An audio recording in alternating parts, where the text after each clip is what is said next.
முதுகெலும்பு இல்லாத சோத்துல உப்பு போட்டு திங்காத மானங்கெட்ட டிஎம்கே ஐடிவிங்க பார்த்துதான் கேள்வி கேட்கிறேன். நான் ஏன் இவ்வளவு டென்ஷனா பேசுறேன்னு நீங்க நினைக்கலாம்.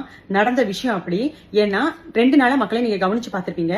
டிவிகேக்கு சப்போர்ட்டாவும் அண்ணனுக்கு சப்போர்ட்டாவும் வீடியோ போடுற யாருமே 2 நாளா சரியா வீடியோ போட்டிருக்க மாட்டாங்க. ஏன்னா எங்க அக்கௌண்ட்டுக்குள்ள இவனுக்கு பூந்து ரிப்போர்ட் அடிக்கிறது, அதுக்கப்புறம் வந்து பாட் மெசேஜஸ் போடுறது. எனக்கெல்லாம் பாத்தீங்கன்னா ஒரு வீடியோ போட்டு ஒரு ½ அன் அவர்ல வந்து ஒரு 5K 6K வியூஸ் போகும். 1 டே ஆயிடுச்சு, இப்ப கூட ஒரு 2000 வியூஸ் கூட போகல. அந்த மாதிரி இவனுக்கு வந்து திருட்டு வேலை பண்ணிட்டு இருக்கானுங்க.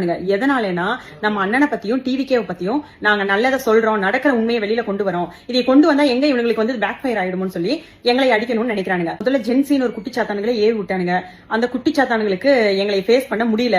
அதனால அதுங்க வந்து என்ன பண்றதுன்னு தெரியாம போய் சரண்டர் ஆயிடுச்சுங்க. எங்களால முடியலைங்கன்னு. அதனால அடுத்தபடியா என்னத்தை பண்ணுவோம், இதை பண்ணுவோம்னு சொல்லி இந்த விஷயத்தை இவனுக்கு கையில எடுத்துருக்கானுங்க.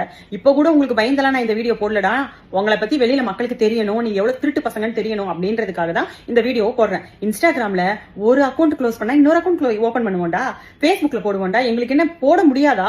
இல்ல நாங்க சொல்லிதான் எங்க அண்ணனோட நல்லது வெளியில தெரியணும் அப்படியெல்லாம் கிடையாது. இப்ப நீங்க எங்களை வந்து அழிச்சிட்ட உடனே எங்க அண்ணன் ஆட்சியில இருந்து இறக்கிட்டு உங்க அப்பாவை கொண்டு போய் அங்க உட்கார வைக்க மாட்டாங்க. சரியா? பிகு தாத்தாவை கூட்டி போய் முதல் சீட்ல உட்கார வைக்க போறது கிடையாது. அதனால அதெல்லாம் நடக்காது. நீங்க பண்ண எங்களுக்கு நல்லதுதான். ஆனா மக்களே, நீங்க எல்லாரும் இதை கொஞ்சம் கவனிச்சு பாருங்க. முடிஞ்ச அளவுக்கு இந்த வீடியோவை ரீபோஸ்ட் பண்ணுங்க. அப்பதான் வந்து எல்லாத்துக்கும் இந்த வீடியோ போய் சேரும். ஏன்னா நாங்க போடுற வீடியோனாலதான் நீங்க இத்தனை நாள் உங்களுக்கு எல்லா விஷயமும் தெரிஞ்சிட்டு இருந்துச்சு. இப்ப எங்களையே அவனுக்கு வந்து அடக்க பாக்குறானுங்க. நாங்க அடங்குற மாதிரி கிடையாது. ஆனா இப்போதைக்கு நீங்க எங்களுக்கு ஹெல்ப் பண்ணணும். நீங்க இந்த வீடியோவை எவ்வளவு ரீபோஸ்ட் பண்றீங்களோ, ரீஷேர் பண்றீங்களோ, அது எங்களுக்கு ரொம்ப ஹெல்ப்ஃபுல்லா இருக்கும். அதனால தயவு செஞ்சு அதை மட்டும் பண்ணுங்க. டிஎம்கே ஐடிவி 3 நாள் என்ன புடுங்க முடியுமோ புடுங்குங்கடா, போங்கடா.